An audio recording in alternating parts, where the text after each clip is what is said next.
Hi guys, இன்னைக்கு வந்து 03 காலையில் எழுந்தாச்சு. கொஞ்சம் ஒர்க்ஸ்லாம் இருந்தது. சரி, ஓகே, ப்ரிப்பேர் பண்ணுவோம் அப்படின்னு சொல்லிட்டு நானும் எழுதி பார்க்குறேன். ஒன்றும் மண்டைக்கு ஏற மாட்டேங்குது. காலையில் எழுந்து ஏதோ பண்ணால் வந்து மண்டையில் ஏறும்னு சொல்லி நிறைய பேர் சொல்லுவாங்க. அதெல்லாம் பண்ணி முடிச்சுட்டு தென் வந்து ஒரு காஃபியை போடுவோம் அப்படின்னு சொல்லி இயற்கையை ரசிச்சுட்டே காஃபி போட ஆரம்பிச்சிட்டேன். க்ளவுட்ஸ்லாம் ரொம்ப அழகாக இருக்குது மார்னிங்கே. அது எல்லாத்தையுமே வேடிக்கை பார்த்துட்டே வந்து ஒரு காஃபியை போட்டு முடிச்சிட்டேன். காஃபி போட்டதுக்கப்புறம் என்ன அப்படின்னு தோசை சுட ஆரம்பிச்சிட்டேன். சுடுன்னு சுடுறேன்.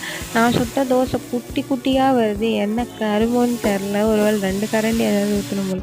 அப்படி 2 கரண்டி ஊற்றினா தோசை தட்டு ஃபுல்லாக போகுது. என்னத்த ஐயோ, ஒரு தோசை சுடுறதுக்குள்ள நான் பட்ட பாடு. ஒரு வழியாக தோசை சுட்டு தோசையை வந்து சாப்பிட ஆரம்பிச்சிட்டேன். குட்டி குட்டியாக இருந்தால் இந்த வயிற்றுக்கு தானே போகுது அப்படின்னு சொல்லி சுட ஆரம்பிச்சிட்டேன். தோசை சுட்டதுக்கப்புறம் அவ்வளோதான், நம்ம வாழ்க்கை பயணத்தை தொடர ஆரம்பிச்சிட்டோம். பாய் பாய்.